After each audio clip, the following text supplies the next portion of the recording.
As CDFIs, we know capital is more than dollars and cents. It's a promise to bring economic opportunity to all communities. Our communities are as varied as this great nation: rural, urban, native, desert, mountain, and sea. Our work has always demanded more than business as usual. It calls for capital that is bold, flexible, and designed with community at its core. Across the country, CDFIs are reimagining how capital flows. We're structuring deals that unlock markets, partnering with investors who see beyond the bottom line, designing models that bring new solutions to old problems. Because at the heart of every deal is a person, a place, a dream, and a promise. Every promise is a step toward a stronger economy. That's what it means to reimagine capital. That's what it means to be a CDFI. Good morning, everyone. It is my immense privilege to kick things off today with our opening plenary. Harold talked about the promise of America, a promise that relies on bringing capital to communities. And in fact, it's about transforming the relationship between communities and capital. Today, I would like to share with you a bold vision we have at OFN, a vision of a more evolved financial marketplace that unlocks the power of CDFIs to better serve people and communities. Over the next 5 years, OFN will leverage our deep technical expertise in underwriting CDFIs and our role as a trusted intermediary to develop a more integrated and robust financial marketplace that transforms how capital flows into, within, and out of communities. There will be 3 core areas of activation. First, we will work to reduce the transactional friction of lending to CDFIs and working with CDFI investors. We will invest in the industry's shared infrastructure, the data and systems to increase the operating capacity of CDFIs. This new infrastructure will support critical functions like impact data collection, investor reporting, and financial planning. Second, we will work to design and to deliver a comprehensive and responsive suite of capital solutions beyond the traditional balance sheet loans that you all know us for. These new products will be designed to meet the complex and evolving needs of CDFIs, helping the industry to attract equity and to drive liquidity into community development projects across the country. And third, we will work to formalize a shared marketplace that connects investors and CDFIs in new ways. We have a new vision of a shared financial marketplace that works for all of us, one in which capital serves the needs of people and community, not the other way around.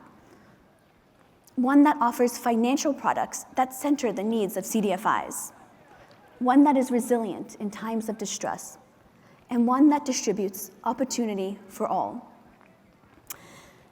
And if you're thinking this is a daunting task, it is, but I have no doubt that we are up for it. And why, you ask? Because I have had the honor and privilege to work with so many of you in the room.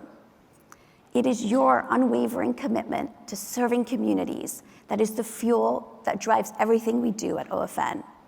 Our members fuel our creativity, our ambition, and our resolve to get the job done. This morning's program will feature a series of TED Talk-style presentations by leaders within the industry.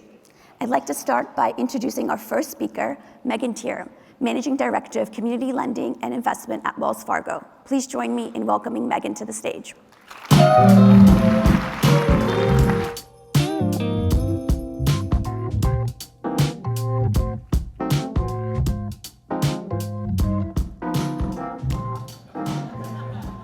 Good morning. On behalf of all my colleagues at Wells Fargo, and there are about 1 million of us here, it is my honor to join you today. Thank you to OFN for once again bringing together some of the brightest minds in community development finance to focus on solving some of our nation's biggest challenges. As the conference gets underway and I look out across the room, I am struck by the amount of shared energy and commitment to community and economic development. That energy was on full display this morning at the CDFI Women's Network breakfast, so thank you to all who attended. The leadership of the CDFI industry has been a steady champion for low income, low wealth, and other underserved people and communities, ensuring their access to affordable, responsible, and financial products and services. Wells Fargo has long recognized the power and purpose of CDFIs in the financial ecosystem, intentionally investing in building their capacity. We have been supporting CDFIs for more than 25 years with debt, equity, and grant capital, and are known as a leader in the field, working with institutions of all sizes across the country to support communities. Since 2011 alone, Wells Fargo has invested $2.9 billion in CDFIs, including nonprofit loan funds, credit unions, and banks. In addition to, thank you. In addition to delivering grant debt and investment capital, the bank has brought to bear multiple other resources, including new markets tax credits financing, access to capital markets, access to the PPP liquidity facility, technical expertise, treasury management, and board and committee service. And we've been supporting innovation in the field, from the 10 years of Next Awards to diverse community capital, to the Housing Affordability Breakthrough Challenge, to the Open for Business Fund. And let me just pause on the $420 million Open for Business Fund. Did you know that thanks to many of you in this room, 336,000 small businesses have received capital and technical assistance? Yep. Empowering those CDFIs to preserve or create more than those small businesses to preserve or create more than 461,000 jobs in communities across the US. Wow. Give yourselves a round of applause. But we haven't done this work alone. We have been partnering with peer funders for many years, dating back almost 20 years to the Next Awards. Under that program, we worked with the MacArthur Foundation, the Kresge Foundation, and Prudential to seed what was innovative in the industry at that time. More recently, we've joined with banks, foundations, and even other CDFIs to support creative models like the COVID Small Business Recovery Funds and sector-specific efforts like the Veteran Loan Fund and more than one homeownership-focused fund. The next chapter for CDFIs depends in part on us, funders, investors, capital providers, working together to reimagine how we design and deploy capital. Not just asking how much we can invest or give, but how else we can support the capacity, stability, and long-term success of CDFIs. We want CDFIs and communities they serve not just to survive this moment, but shape what comes next. This moment calls for us to rally together, to harness and align our resources, leverage each other, innovate across sectors, and co-create capital vehicles that are flexible and scaled for the future.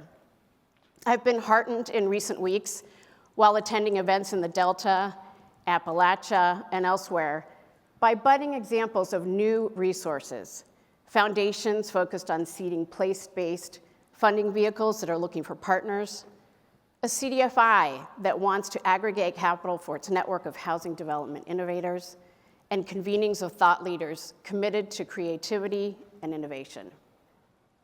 We know that CDFIs are at the heart of transforming how we bring more capital into underserved communities, and that you create an economy that works for all. And we are committed to the collaboration it will take to realize this vision. So I want to leave you with this. What could it look like if banks, national, regional, and community foundations, mayors and governors' offices, corporations, individuals, family offices, and new investors aligned to create a coordinated, reliable funding ecosystem that stands the test of time in service to communities? We'll be reaching out to partners old and new, And to all of our peers, please know that our door is open for exploring new partnerships, new structures, and new ideas. We all know how to create, how to build, and how to grow. Let's get to it. Thank you, and have a great conference.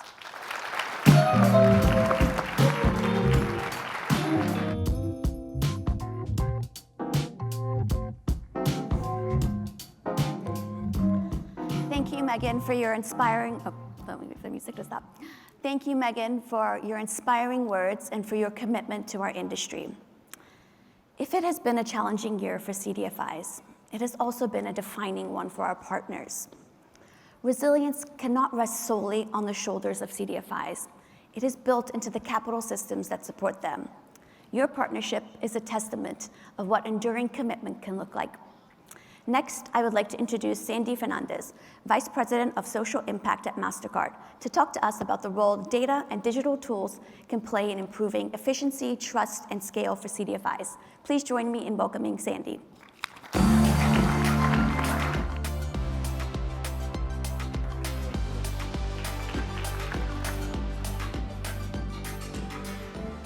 Good morning. How's everyone doing? Good. I want to start today with talking about disruption. And when we talk about disruption, most people picture technology. They think about AI, automation, algorithms. But in the CDFI industry, disruption is everywhere, for better or for worse, frankly, right now. It's digital, it's financial, it's structural, how capital moves, how risk is managed, and how data defines trust. We're not in a comfortable moment at all. Portfolios are tightening, delinquencies are rising, and federal support is uncertain. The environment is forcing change, and the choice is simple. Either we let it change us, or we adapt fast enough to stay ahead. At Mastercard, through the Strive USA program, which is focused on small business lenders, we've designed a strategy that starts from a simple premise. Capital alone is not enough. It's the infrastructure underneath, the data, the digital rails, the processes, the platforms that determines whether capital is fast, transparent, and equitable. We've seen across many partners that when data and user-centered processes flow, capital also follows. When lenders modernize how they collect, analyze, and share data, we've seen three things happen. Efficiency improves, lending servicing cycles compress from weeks to days to hours. Trust grows. Investors see verifiable, audible data instead of static documents. And scale expands. Shared systems mean one upload can serve many funders. This is what it looks like when data becomes an asset class, when information is not a byproduct of lending, but part of the capital stack itself. I'll point to one of the leaders in the room. She didn't know I was going to mention her, but Paige Chappell at Aris Insight has been leading this transformation for years. Aris aggregates data from nearly 200 loan funds, and as Paige says in an interview we recently completed, the more standardized longitudinal data we have available on CDFIs, the easier it is to demonstrate their strength and resiliency as responsible stewards of capital. That's the future. CDFI is striving towards a mission of data quality, timeliness, and transparency. The need for real-time performance signals is critical. We cannot rely on static documents or partial automation. We need to fully utilize tools like open banking and consent-based data sharing as well, so borrowers can control their own information across lenders who will also have better quality information into their borrowers as well. And technology must make us faster, but it must not make us colder. It must enhance human relationships, not replace them. There are organizations like Accessity that's proving what's possible. They're using AI through its Smart Lend platform to streamline underwriting while freeing staff to focus on advice and education for their borrowers, women, immigrants, and low-income entrepreneurs. California FarmLink is integrating digital tools, conservation data, and flexible financing so Latino farmers can access capital for climate-smart agriculture. Each of these organizations represent a new generation of CDFIs, ones that understand that digital transformation is also mission transformation. But technology alone will not close the gap. Capital design has to change too. Philanthropy must fund shared infrastructure, not one-off pilots. Private investors and foundation must deploy flexible and patient risk-tolerant capital. Funders must also incentivize standardization of data and adoption and reporting. Funders must also incentivize standardization of data and reporting and adoption of cybersecurity. And CDFIs must continue to automate what can be automated so that human time is spent on what matters most, on complex cases, on coaching, and on building trust. This is how we create connected capital, liquidity that moves at the speed of need, backed by shared data and modern infrastructure. You know, the reality is that right now this is extremely uncomfortable, but change always is. But discomfort is also the place where innovation happens. We must collectively scale what works, fearlessly experiment, and ruthlessly stop what's not working, all with an eye towards creating opportunity for every underserved family and individual that seeks it. This is the time to double down on resilience, on persistence, and adaptability, which is in the DNA of CDFIs and all of you in this room. Because the communities we serve can't afford for us to catch up. They need systems that are nimble, stable, and capable of withstanding shocks while opening new doors to growth. And lastly, in the spirit of what's next, and to align our words to action, I want to announce that we're going to be launching our second Mastercard Strive USA Innovation Fund. It's a competitive grant process that seeks to identify and support and make investments that strengthen small business innovation. So I want to thank you, and I want to continue to applaud all the work that's happening in this room and across the industry. And lastly, I want to say we need to rewire our system to make it as dynamic as the entrepreneurs and the families that it serves. Thank you very much.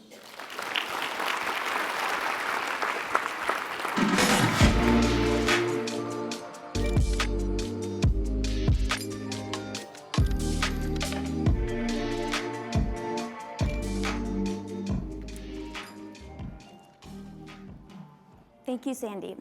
In my remarks earlier, I talked about transactional friction, the everyday obstacles that reduce operational efficiency, create systemic inflexibility, and lead to missed opportunities to lend.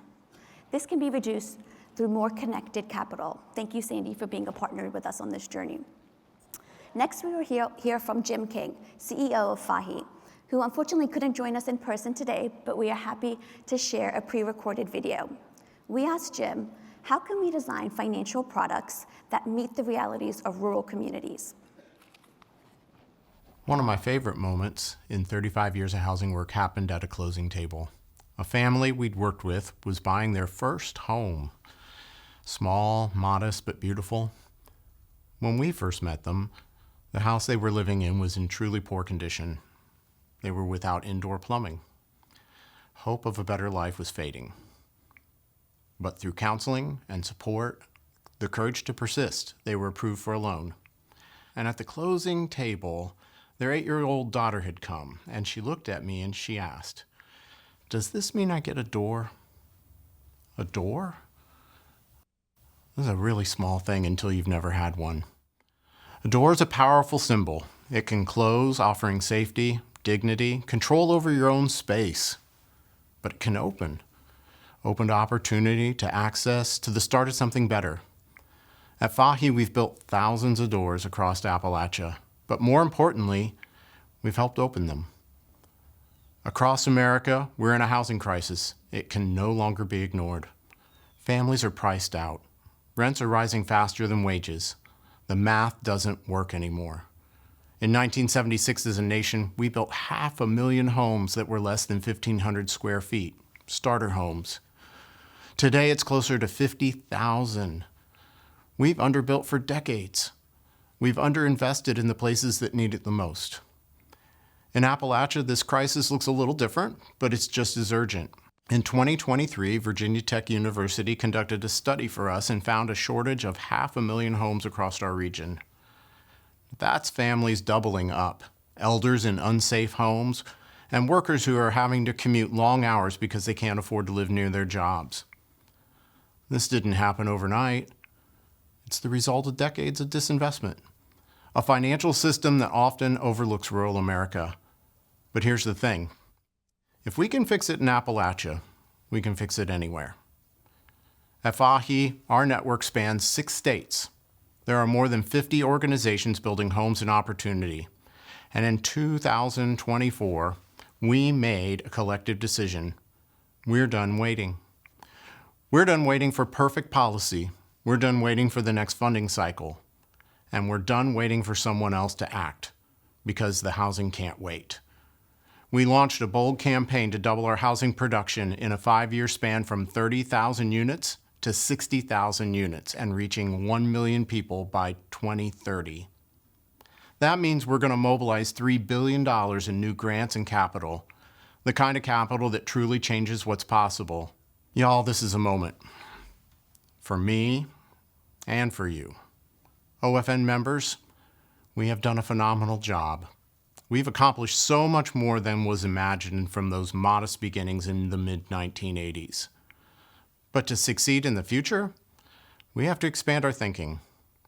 How must we reimagine capital so that CDFIs can thrive in the industry's next chapter? We've got to stop treating capital as if it was somehow static, like comes in one flavor, debt. Capital is not a single instrument, it's an ecosystem. To build the future we envision, CDFIs need debt that is long-term, patient, doesn't tie up our balance sheets. Equity that invests in our ability to get results. Grants that are flexible, unrestricted, so that we can innovate, build capacity across our value chain of housing, including our own capacities. And we need off-balance sheet resources that stretch what our balance sheets can't with secondary market. Capital pools that reach the real needs of our communities. The scale of the housing crisis dictates that we work together as an industry and create solutions that allow us to go to scale together. We must blend public, private, philanthropy, and finance in new ways, drawing on all our tools from the CDFI fund to, say, Fannie Mae, from CRA-motivated banks to foundations and faith investors. This is how we move beyond compliance capital to what I would call commitment capital. Capital that says, I believe in your community enough to invest where someone else won't. When we imagine capital this way, something powerful happens. It looks less like transactions and more like transformation. We stop counting deals. We start counting doors opened. Because at the end of the day, this isn't about our spreadsheets or our capital stacks. It's about the little girl who asked for a door, and millions like her still waiting. Housing can't wait. Neither will we. Will you join us?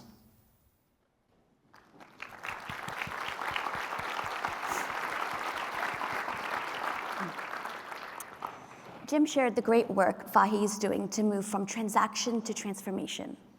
Next, we are going to dig into what commitment capital can look like in practice. I'd like to introduce Lisa Zappala. Lisa was the CFO at BlueHub Capital for 19 years, and this year transitioned to the Executive Vice President of Finance. And because we all know that we never actually let anyone retire peacefully in this industry, Lisa now spends her time consulting with other CDFIs on their capital strategies. Please join me in welcoming Lisa to the stage.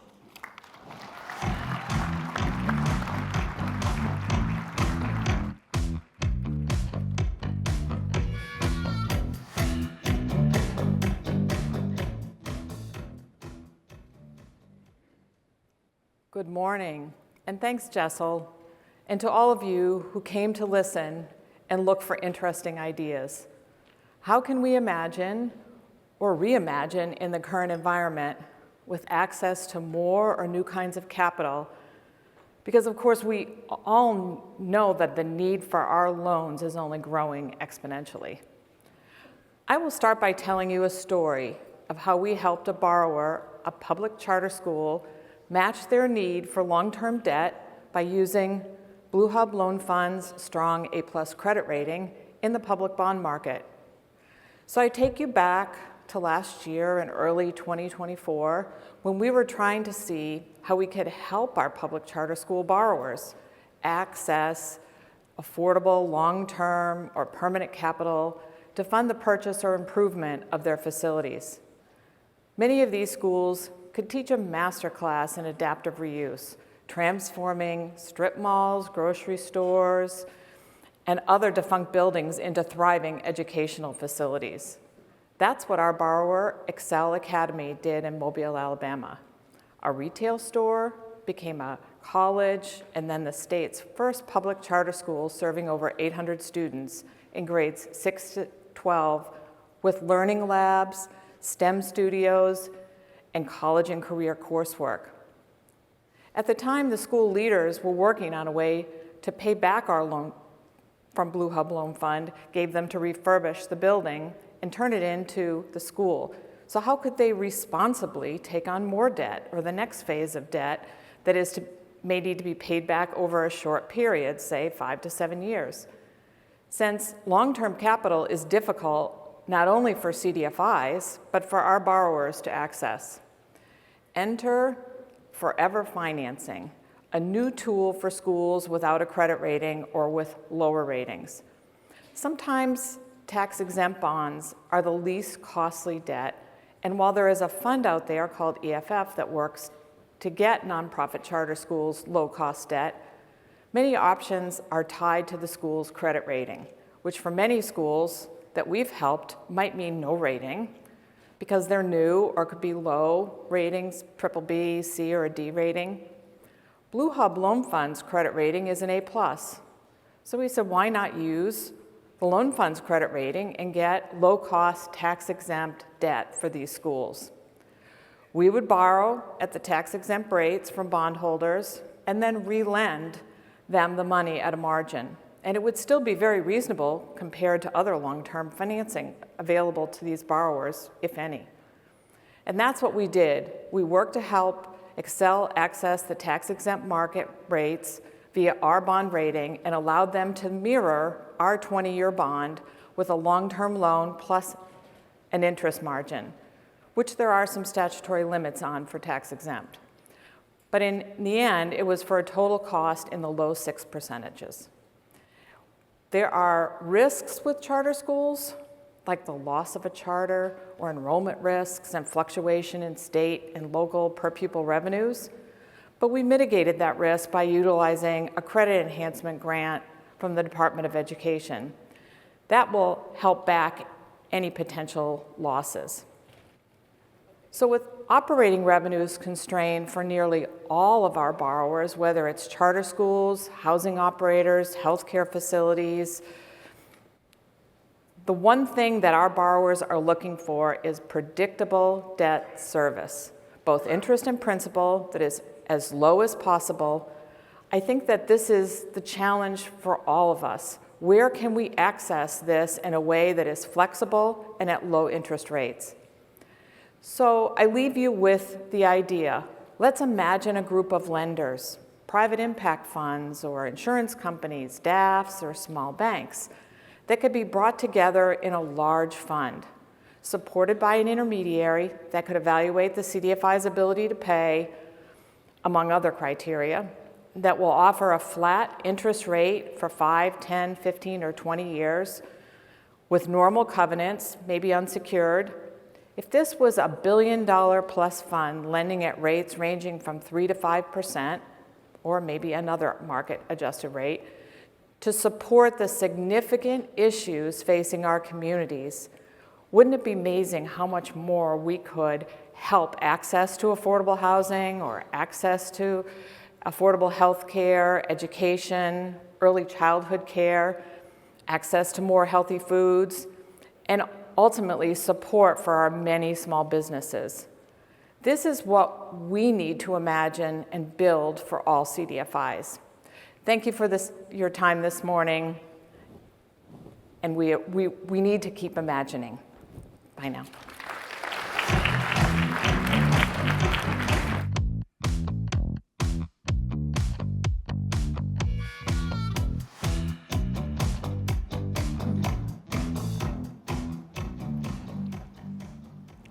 Thank you, Lisa, for lending your expertise to our industry for over 20 years and for sharing your bold idea of how we can integrate public and private capital sources to unlock the power of the capital markets to work for CDFIs, CDFI borrowers, and our communities. Today, you've heard bold visions. To make them a reality, we need to take collective action from everyone in this room. Our collective success hinges on a few things. the right partners, those who can ask not just how much money they should invest, but also how they can invest and support the stability and the long-term success of CDFIs. The right products, an expansive toolkit of creative and forward-looking solutions that thoughtfully blend capital and commitment. The right technology solutions to build infrastructure to support the capacity of CDFIs. And the enduring commitment to sit in the discomfort of transformation to further advance our critical missions. Over the next 3 days, I invite you to examine every challenge and opportunity with a very specific lens. What could our field look like if every CDFI, every funder, every investor, every one of us in this room decided to act like we are all on the same balance sheet, investing together to build a stronger CDFI industry that delivers lasting opportunity for low-income communities across the country? We can be bold by taking on more risk together, blending more types of capital, and investing not only in the individual CDFIs or projects, but in the staying power of CDFIs themselves. Thank you to Megan, Sandy, Jim, and Lisa for a thought-provoking kickoff to the conference. I hope you all feel as energized as I do. Thank you and have a great conference.